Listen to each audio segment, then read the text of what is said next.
But, but the trend, and here in Bulgaria there are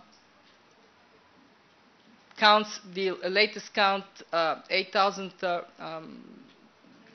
asylum seekers or people who are here for protection. Not all of them are Syrians, maybe around 2/3 of them to 3/4 are Syrians. The problem is not where we are today, the problem is where we are headed. And I want to give you my take on what is ahead of us. We are faced with two likely scenarios. One we call statu quo plus. The tragedy inside Syria will continue to affect people and push them across borders, and the number of refugees will continue to grow, pretty much following the trend we have seen over the last year or so. Inside Syria, those that are in the so-called contested areas are facing cruelty that is hard to imagine.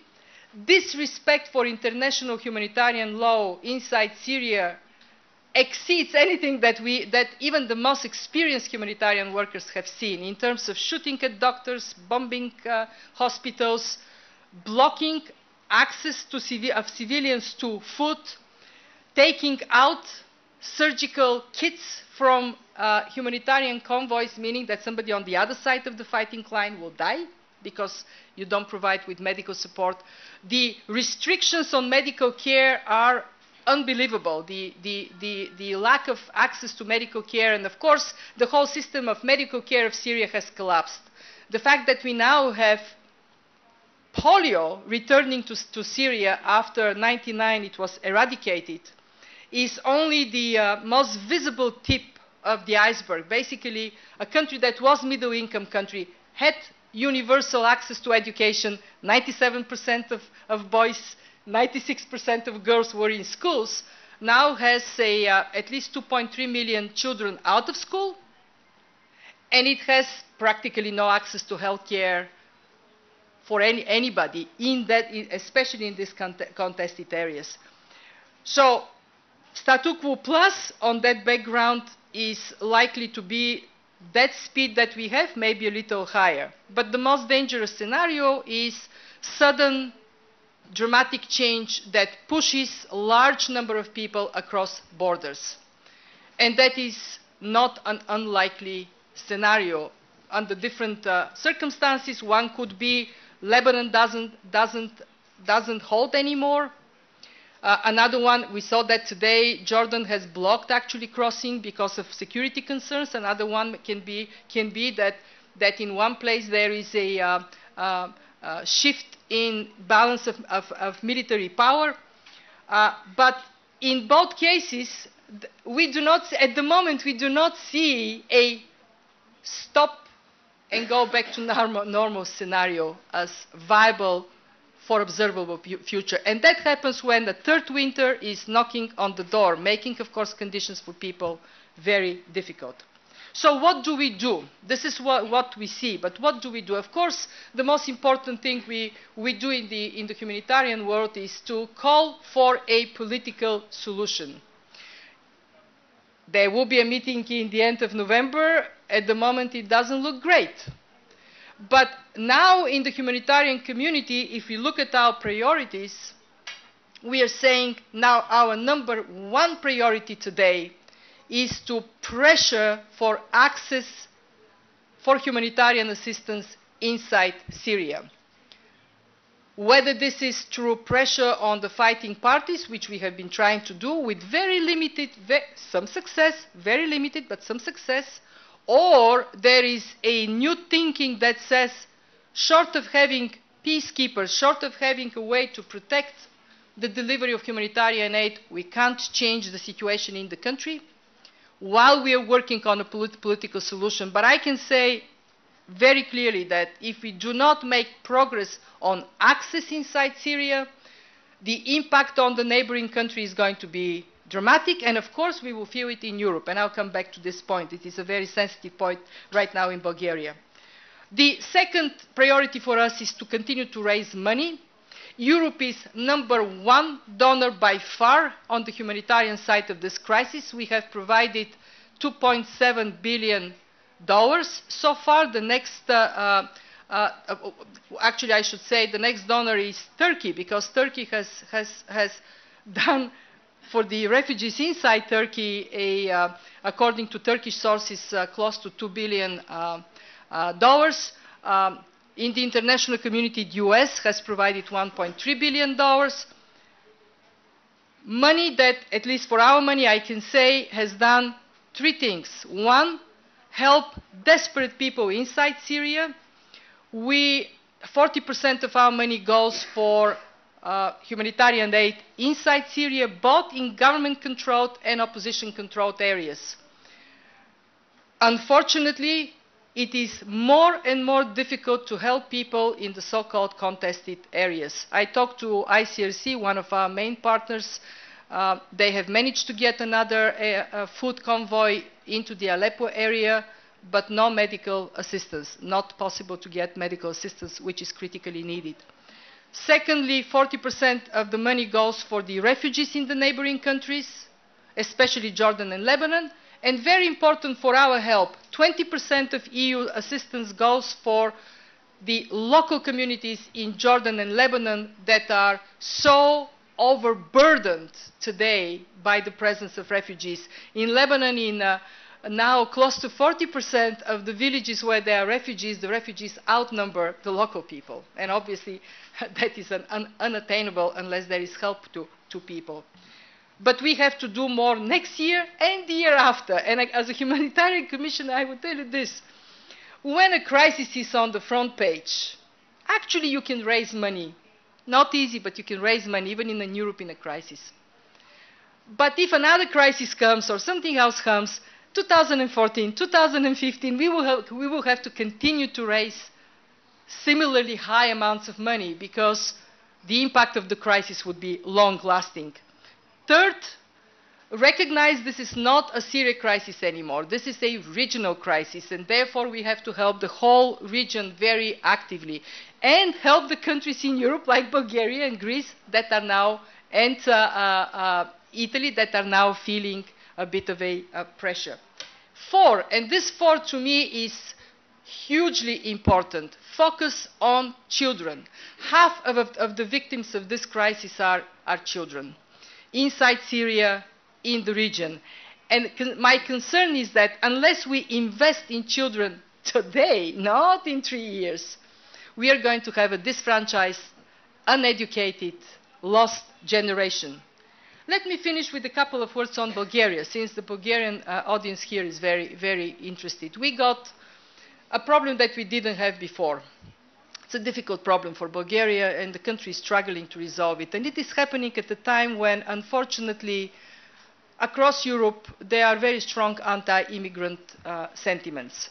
We have to realize that these anti-immigrant sentiments don't come from Mars. There are reasons for them.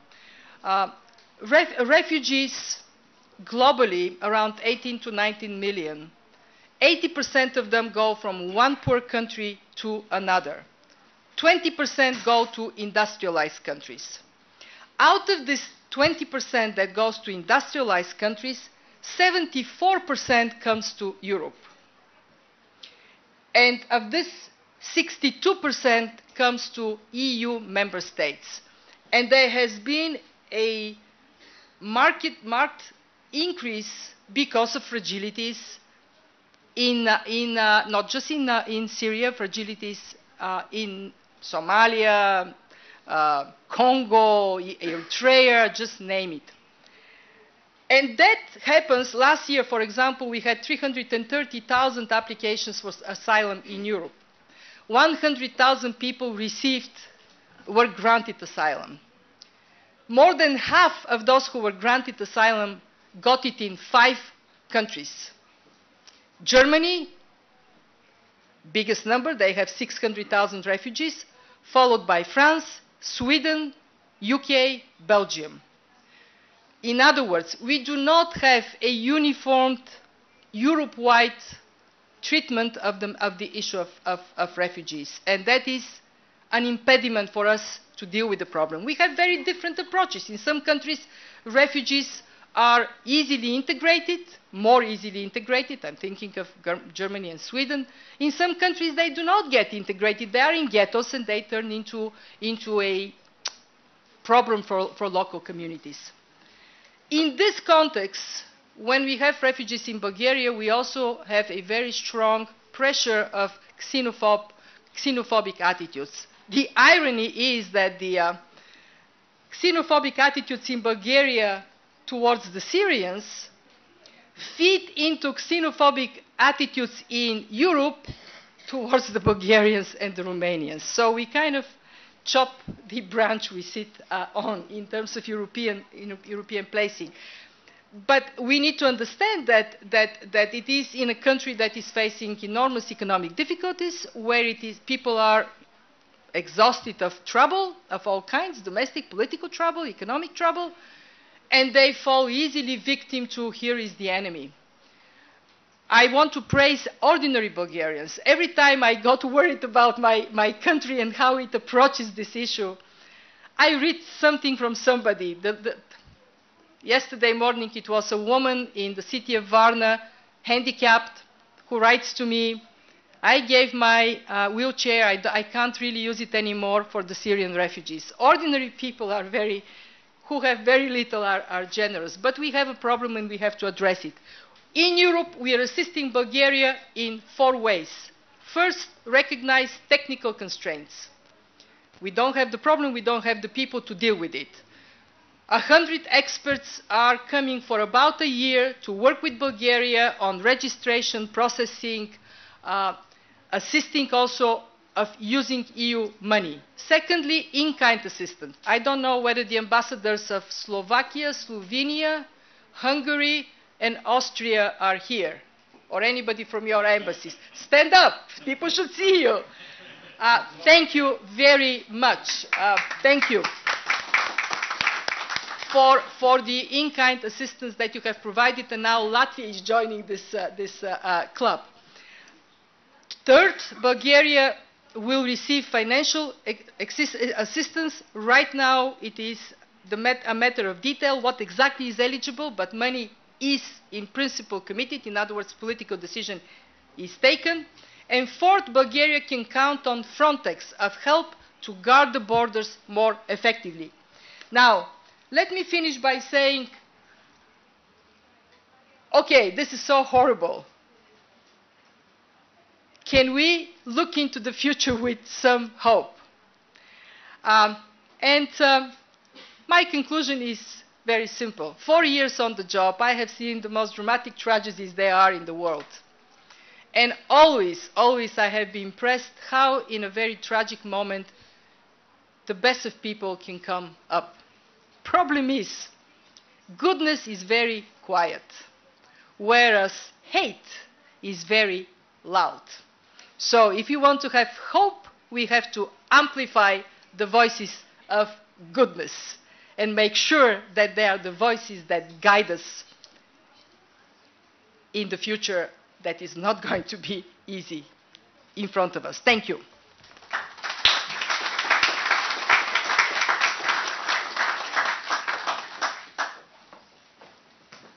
Thank you very much. This was a very sobering but also, I think, inspiring speech in a time which is not easy for Europe, also for our countries and obviously for the region we're talking about. I'm going now to give the floor to our next speaker for the opening, former Foreign Minister Nikolai Mladenov, who is now the UN Secretary General's Special Representative for Iraq. Mr. Mladenov is the founder of the Sofia platform, so many of you know him, and I will ask you to also welcome him.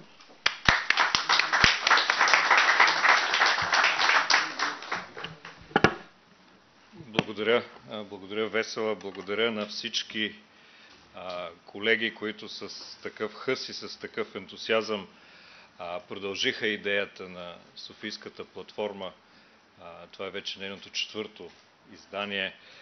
Благодаря и на Кристалина за вдъхновяващите думи, с които тя ни напомни, че във всяко едно общество, не само в страните преход, може би гласа на ксенофобията е силен, но бройката на хората, които са толерантни и които искат обществото им не да се развива на базата на омразата и противопоставянето, е много по-голям от тези, които искат другото.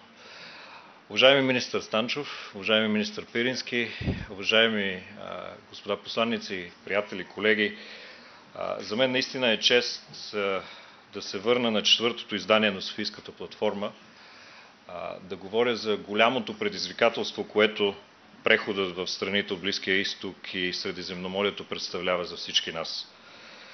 Казвам за всички нас, защото то е предизвикателство не само за политиците, то е предизвикателство за нашите икономики, предизвикателство включително за нас като хора, за да си дадем сметка, особено ние в страните, които сме минали през един сложен преход към демокрацията, какво точно сме научили, какво точно сме забравили от това, което ни се е случило, какво точно можем да предадем на тези страни, които тепърва тръгват по един път, може би далеч по-трънлив от пътя, по който ние вървяхме до този момент. Съжалявам, започнах на български, после ще продължа и на английски, но да дадем шанс на хората да си вземат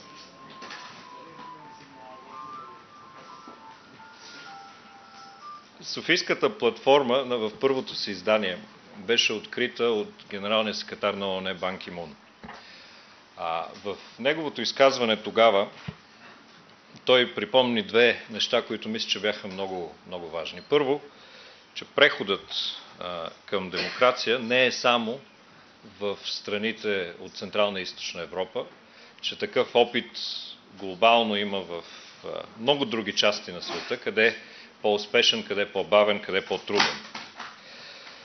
Но той също припомни и нещо друго, че в ситуация, когато има голяма криза, както сега е ситуацията в Сирия, Обединените нации често се казва, че трябва да бъдат неутрални. Не е точно неутрални най-правилната дума. Всички ние в ООН трябва да бъдем безпристрастни. Но е трудно да бъдеш неутрален, когато виждаш криза, ситуация, в която десетки, да не кажа стотици хиляди хора биват избивани, милиони предизвикани да напуснат страната си и да търсят убежище в други страни. Още на първото издание на Софийската платформа сирийската криза се очерта като една от основните теми, която дискутирахме. Разбира се, тя не е единствената. Може би големите въпроси, които седят пред всички страни в региона в момента, двата, да кажем, най-големи въпроси, за мен поне, са следните. Първият е как и по какъв начин може всяко едно общество да намери справедливост в периода на преход. Справедливост, която да възстанови и да създаде ново ниво на равновесие във всяко едно общество, излизащо от диктатура и отиващо към демокрация. Без всеки да намери отговор на своя собствен въпрос, без всеки да открие своя път към тази справедливост, всеки преход ще бъде труден, ще бъде на моменти невъзможен и високо рисков за всяко едно общество. Това за нас в България също беше един от основните въпроси. Но не само за нас в България. Ако погледнем случващото се в Централна и Източна Европа, навсякъде в момента, не само в нашата страна, ще видим, че въпросът за справедливостта на прехода е пряко свързан с въпроса за корупцията. Пряко свързан с въпроса за икономическата основа на развитието, което създаваме в нашите собствени страни. Дали ще заложим на модел, който концентрира политиката и икономиката в ръцете на малцинство, или ще заложим на модел, който помага на всеки да развие своите способности на базата на собствената си инициатива в една прозрачна среда, в която законите се спазват. Това е големия въпрос, това е един от големите въпроси на прехода в Централна и Източна Европа, но това ще бъде и е един от големите въпроси на преходите пред страните в Средиземноморието и Близкия изток. Без значение дали те са във вътрешен конфликт, дали преходът върви мирно или не. Разбира се, това не е единственият въпрос. Вторият голям въпрос, който седи пред тези страни, както и седи пред нас самите, това е въпросът за социалната кохезия във всяко едно общество. И на това искам да се спра малко по-подробно, защото особено за страните в Европа, за страните членки на Европейския съюз, въпросът за социалната кохезия може би в основата на нашата философия, на нашето разбиране как се решават проблемите на всяко едно общество, как се изграждат механизми, които помагат за намиране на решение. Египет е държава, която е ключова не само за Европа, но ключова за целия свят и за целия регион на Близкия изток.